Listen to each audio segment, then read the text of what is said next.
Noelia Castillo, Las sombras de una muerte anunciada. Hay historias que no empiezan cuando alguien muere, empiezan mucho antes. Empiezan con una herida que nadie termina de ver, con una caída, con una ventana abierta, con una llamada que no arregla nada, con una joven de 25 años que, mucho antes de pedir la eutanasia, ya parecía estar cayendo por dentro. Y luego, cuando todo estalla, llegan los focos. Los abogados, los jueces, los activistas, las cámaras, las consignas, los que hablan de dignidad, los que hablan de crimen, los que dicen protegerla, los que aseguran que la empujaron. Y en medio de todos ellos, una mujer joven, parapléjica, con una discapacidad del 74%, con dolor, con un historial psiquiátrico grave, con una vida rota, mucho antes de que media España aprendiera su nombre. Porque el caso de Noelia Castillo no es solo la historia de una eutanasia, es la historia de todo lo que vino antes. Y también de todo lo que nadie quiere mirar de frente.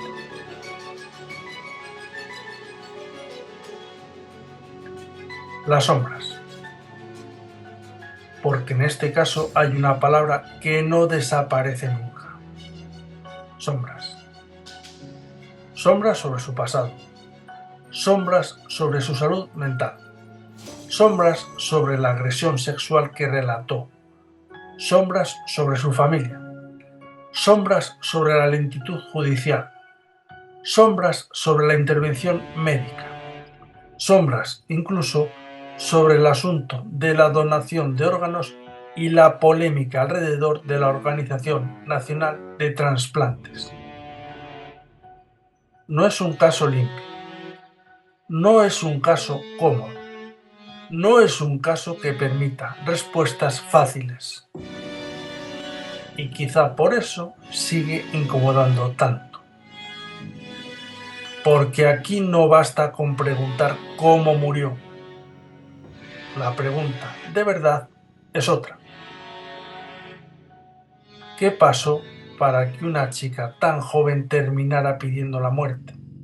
Mientras medio país discutía si tenía derecho a decidir sobre su propia vida.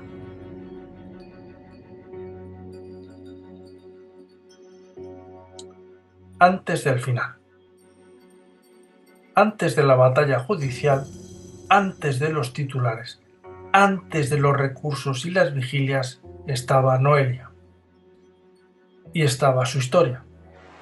Una historia atravesada por sufrimiento psíquico, por intentos de suicidio, por ingresos, por una vulnerabilidad extrema. Una historia que no empieza con la ley de eutanasia, ni con un hospital, ni con un juez. Empieza mucho antes. En ese pasado aparece uno de los elementos más oscuros del caso, la agresión sexual múltiple que ella misma relató. Una violación grupal que, según contó, sufrió poco antes del intento de suicidio que la dejó parapléjica. Y aquí empieza una de las primeras grietas, porque ese hecho aparece en el relato de su vida como algo decisivo, como una cuchillada emocional, como una fractura más en una existencia ya deteriorada. Pero también aparece rodeado de un silencio brutal. Noelia no denunció aquellos hechos. No consta una investigación pública de ese episodio concreto. No hay, al menos de forma conocida, un procedimiento penal que cierre esa herida con nombres, con pruebas o con responsabilidades claras. Y eso es importante. Muy importante. Porque una agresión sexual así no es un detalle biográfico, no es una nota al pie, no es un episodio menor. Es algo que puede cambiar la forma en que una persona mira el mundo, la forma en que se mira a sí misma, la forma en que deja de encontrar salida. La primera gran duda. Ahora bien, que esa agresión esté ahí no significa que jurídicamente la eutanasia se autorizara por eso. Y ese matiz hay que dejarlo claro, porque una parte del debate público ha manipulado el caso, como si se redujera a una decisión tomada desde una depresión o desde un trauma aislado. Pero la realidad es más compleja. Noelia había quedado parapléjica en 2022 tras un intento de suicidio.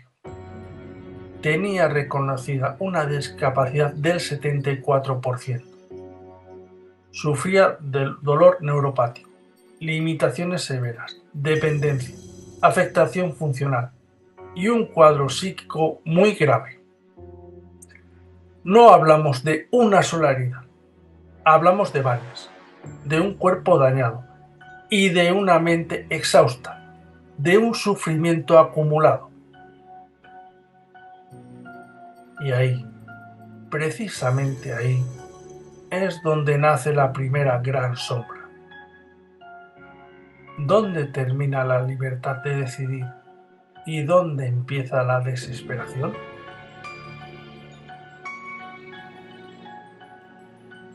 La caída. Hay caídas que duran segundos y hay caídas que duran años. La de Noelia empezó antes de tocar el suelo, porque cuando una persona llega a un intento de suicidio, normalmente no ha llegado de golpe. Ha ido descendiendo poco a poco, peldaño a peldaño, noche a noche, daño tras daño.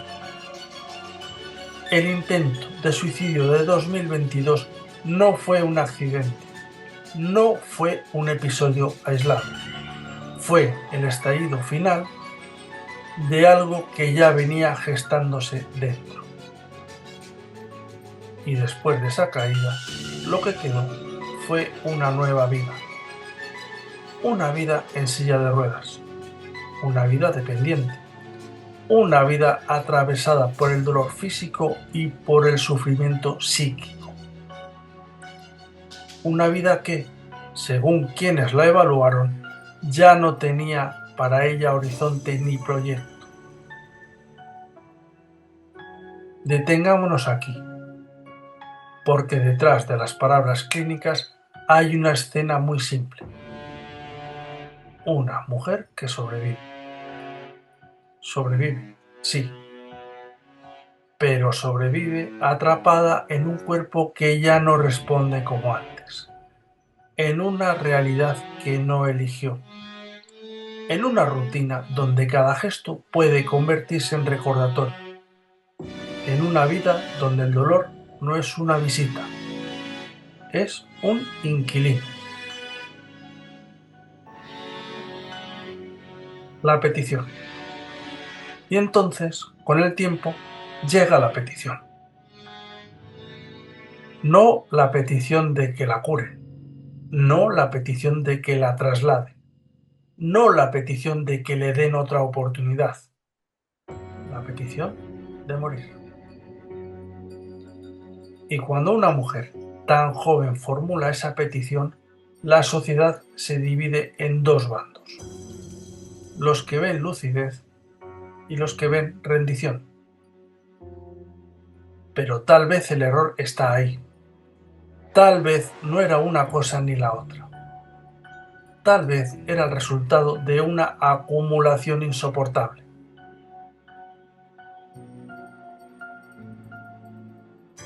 Abril de 2024. Noelia solicitó formalmente la eutanasia en abril de 2024.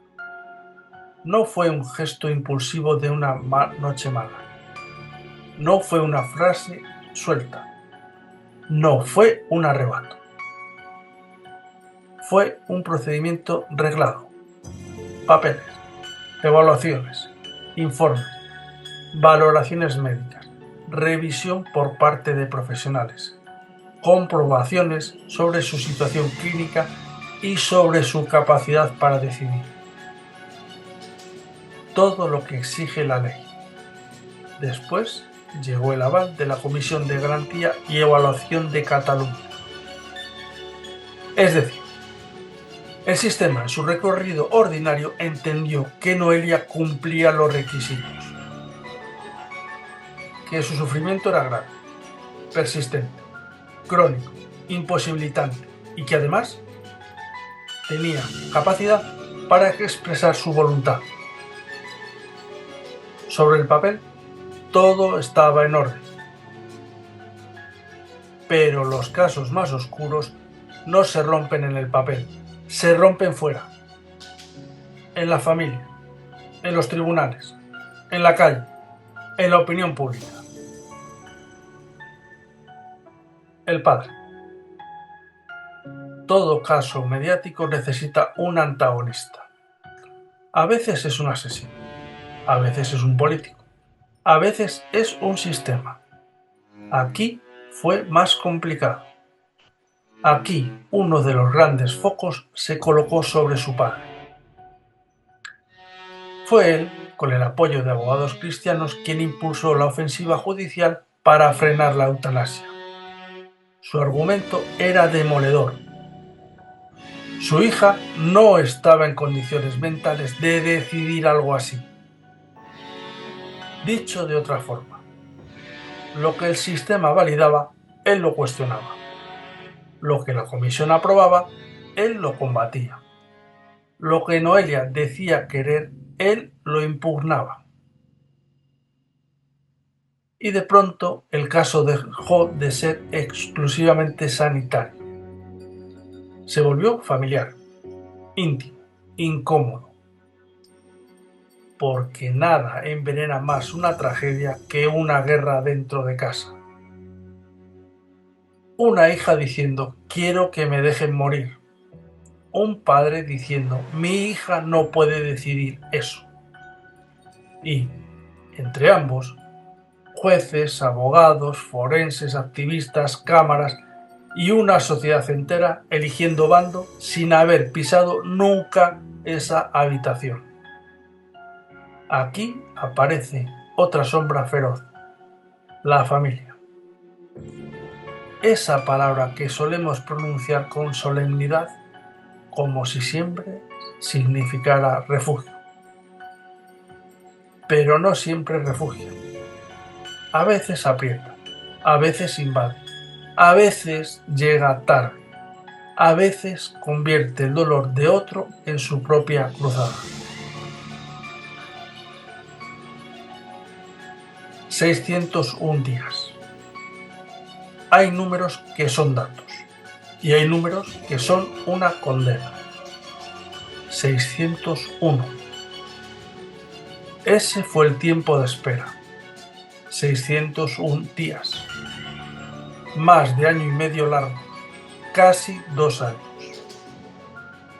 Un desierto entero para alguien que decía no poder más. Durante ese tiempo el caso fue escalando. Juzgados, recursos, debate público, nueva exposición, nuevos informes, nuevos intentos de frenar el procedimiento. Y la pregunta aquí no es solo jurídica. La pregunta es humana. ¿Qué significa obligar a esperar tanto a una persona que ha pedido morir porque considera que su sufrimiento es insoportable? Para unos significa garantía, para otros significa crueldad.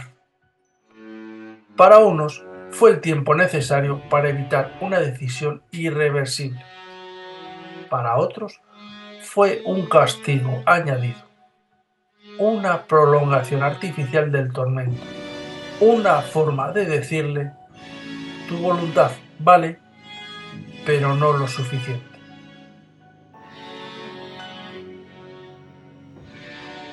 32 especialistas.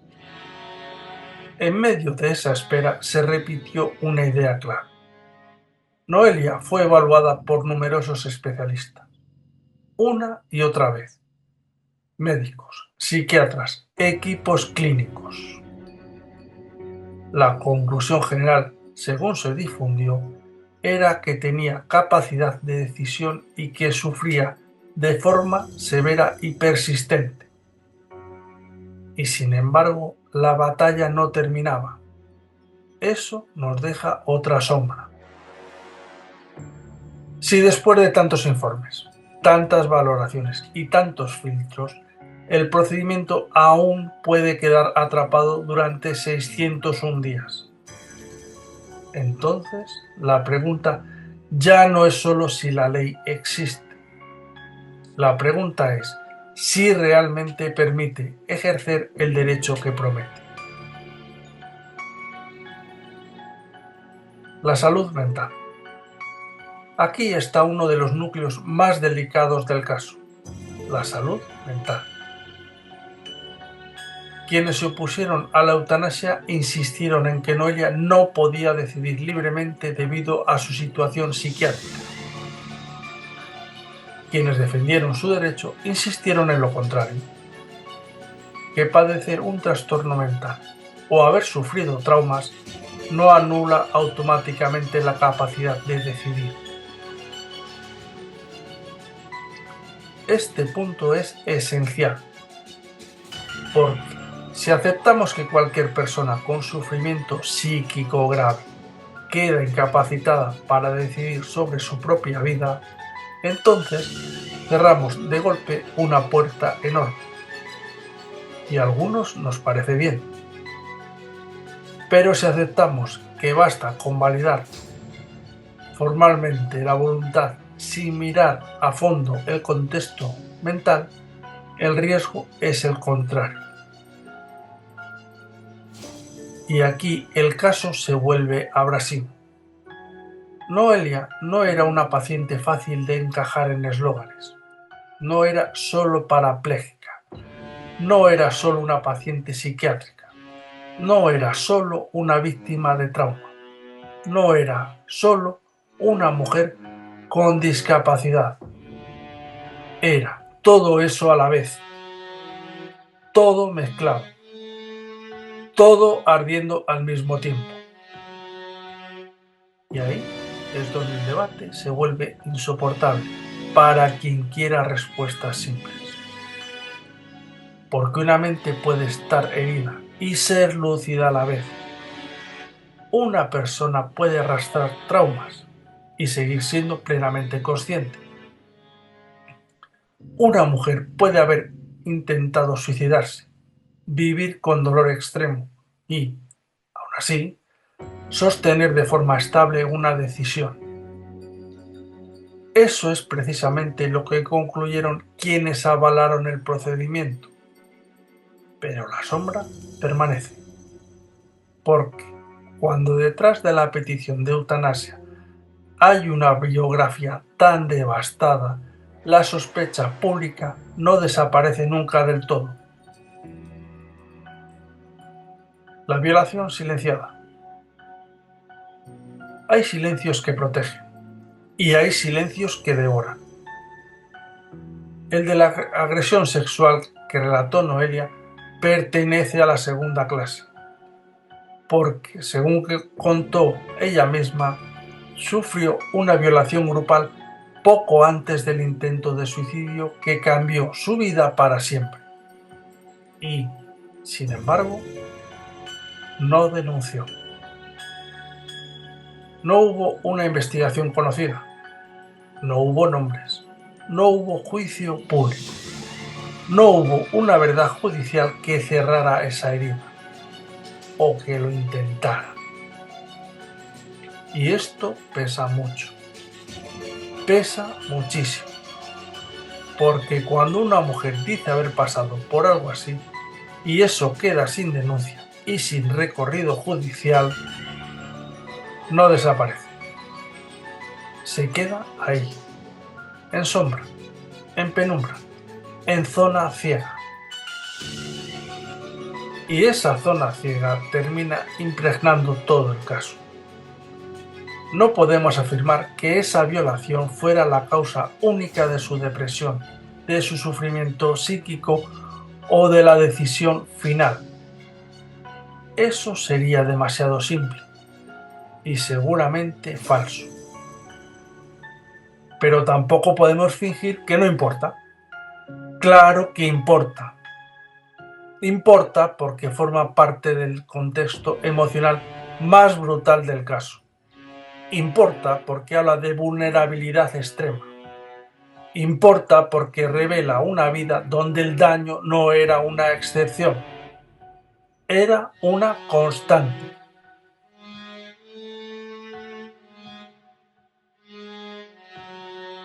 Los bulos y el barro. Y además ocurrió algo todavía peor. Ese vacío fue llenado por otros. Circularon bulos, versiones manipuladas, relatos interesados, relecturas diseñadas para arrastrar la historia hacia una guerra ideológica. Y, al final, el resultado fue perverso. Ni la agresión sexual obtuvo una verdad pública clara, ni el caso de la eutanasia quedó libre de contaminación política. Todo mezclado, todo embarrado, todo útil para alguien, menos para ella.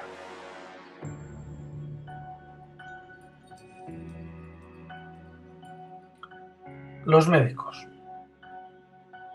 Por mucho ruido ideológico que haya alrededor, la decisión final de autorizar una eutanasia no la toma un tertuliano, no la toma una red social, no la toma un editorial. La toman médicos, comisiones y, en los casos judicializados, jueces. En el caso de Noelia, lo publicado indica que hubo múltiples evaluaciones y un consenso sostenido en torno a dos ideas: que sufría intensamente y que tenía capacidad para decidir. Eso es lo que sostiene el edificio legal del caso. No fue una improvisación, no un favor, no una concurrencia. Un expediente avalado. Y, sin embargo, eso genera incomodidad, porque aquí aparece una verdad difícil de aceptar para mucha gente: que un sistema médico puede concluir de forma legítima que una mujer muy joven, con un historial psiquiátrico tan duro, cumple los requisitos para morir con ayuda legal. A algunos eso les parecerá compasión, a otros les sonará a rendición clínica. La polémica de la Organización Nacional de Trasplantes. Y entonces llegó la parte más explosiva, la más difícil de convertir en escándalo, la más fácil de gritar, la más difícil de explicar sin trampas: la donación de órganos. Tras la muerte de Noelia y en los días previos, se alimentó la polémica sobre la posible relación entre la eutanasia y la donación. Se insinuó que había prisa. Se deslizó la idea de que los órganos ya estaban asignados. Se dejó caer que detrás del procedimiento podía existir algo más que el cumplimiento estricto de la voluntad de la paciente. Ese tipo de acusaciones son dinamita, porque tocan un nervio muy profundo en la sociedad: el miedo a que la medicina deje de mirar a la persona y empiece a mirar lo que puede extraerse de ella. Ahora bien, aquí hay que separar otra vez los hechos del ruido. Existe en España un protocolo para la donación de órganos tras la prestación de ayuda para morir. Eso es real. también es real que ese protocolo insiste en que la decisión de donar y la decisión de solicitar la eutanasia deben ser independientes, que la donación puede revocarse en cualquier momento y que la ayuda para morir no puede condicionarse por la posibilidad de donar. Es decir, el sistema sabe que ese terreno es explosivo y precisamente por eso intenta blindarlo. Pero eso no eliminó la sospecha pública, sobre todo cuando se habló de la intervención de perfiles vinculados a coordinación de trasplantes y se deslizó la idea de un conflicto de intereses. Aquí conviene ser exactos. Lo que hay públicamente es polémica y denuncia, no una irregularidad demostrada. Y esa diferencia importa mucho, porque si afirmas sin prueba que la eutanasia se aceleró por los órganos, entras en un terreno gravísimo. Pero si finges que esa sospecha no existe y que la sola aparición de la Organización Nacional de Trasplantes no inquieta a nadie, también falseas la realidad.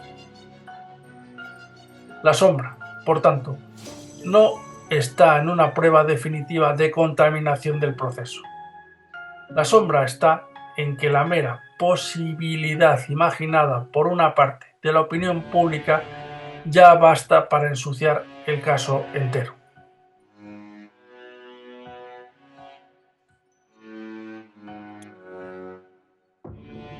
Libertad o derrota. Aquí llegamos al corazón moral del caso. No al legal, no al mediático, no al activista, al moral. ¿Fue la muerte de Noelia la expresión última de su libertad? ¿O fue la forma final de una derrota acumulada? Quien quiera responder rápido se equivoca, porque este no es un caso para respuestas rápidas.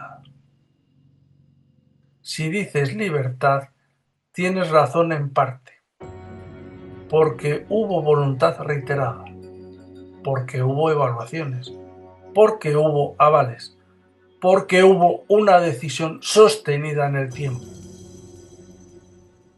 Si dices derrota, también tocas algo real, porque detrás había trauma, había dolor, había psiquiatría, había discapacidad, había sufrimiento, había una biografía devastada. Y quizá la verdad más incómoda sea que ambas cosas convivían.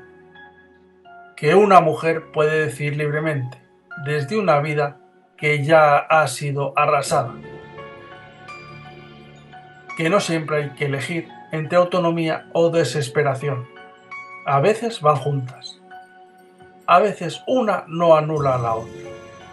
A veces la voluntad más lúcida nace en el paisaje más destruido.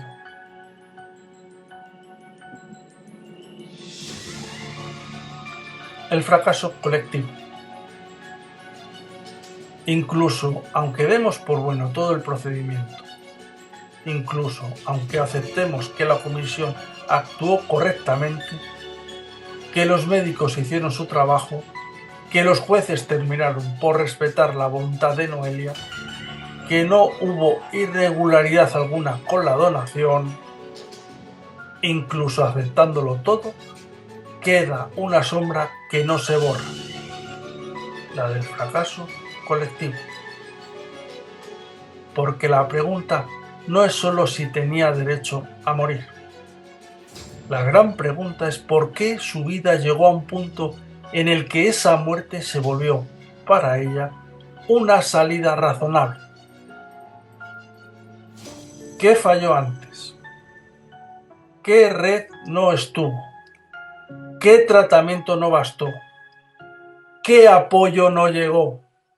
¿Qué trauma no se cerró? ¿Qué soledad se hizo demasiado grande? Porque a veces una sociedad presume de garantizar una muerte digna mientras ha sido incapaz de garantizar una vida mínimamente habitable. Y esa contradicción duele. Duele mucho. El final. Noelia murió. Y con su muerte no terminó el caso. Solo terminó su parte. La nuestra sigue. Sigue en la discusión sobre la eutanasia. Sigue en la disputa sobre la capacidad y la salud mental. Sigue en el dolor de una familia rota. Sigue en la polémica sobre la donación de órganos. Sigue en la herida de aquella violación grupal que relató y que nunca entró, al menos públicamente, en un proceso judicial que la iluminara. Y sigue porque las sombras no se entierran con una fecha. Se quedan pegadas al nombre, a los expedientes, a los titulares, a la memoria colectiva. Al final, quizá lo más honesto sea admitir esto, que el caso de Noelia Castillo no permite una lectura limpia. No sirve para consignas cómodas. No sirve para reducirlo todo a buenos y malos. No sirve para elegir una sola explicación y dormir tranquilo. Aquí hay dolor físico, hay trauma, hay psiquiatría, hay discapacidad, hay conflicto familiar, hay avales médicos, hay batalla judicial, hay sospechas, hay propaganda, hay ideología. Y debajo de todo ello, una mujer joven, una mujer que pidió morir.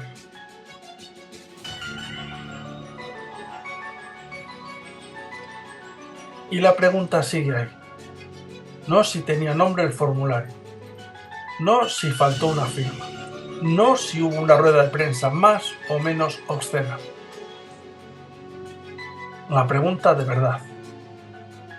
¿Qué vio Noelia al mirar hacia adelante para concluir que no quedaba nada? Y esa pregunta, por mucho que se grite en televisión o se discuta en los tribunales, sigue sin respuesta completa. Quizá porque las respuestas completas no existen. Solo quedan las sombras. Y algunas sombras, cuando caen sobre una historia, ya no se levantan nunca. El caso de Noelia Castillo no termina con una eutanasia. Termina, quizá, con una derrota compartida. La de una mujer que no encontró salida. La de una familia que se rompió. La de un sistema obligado a decidir en el borde más oscuro. Y la de un país que convirtió un dolor íntimo en un campo de batalla público. Lo demás son palabras. Y las palabras, cuando llegan tarde, solo sirven para tapar el ruido. ¿Te ha gustado? Déjame en comentarios a quién quieres que traigamos en los próximos días aquí en A Hierro Mata.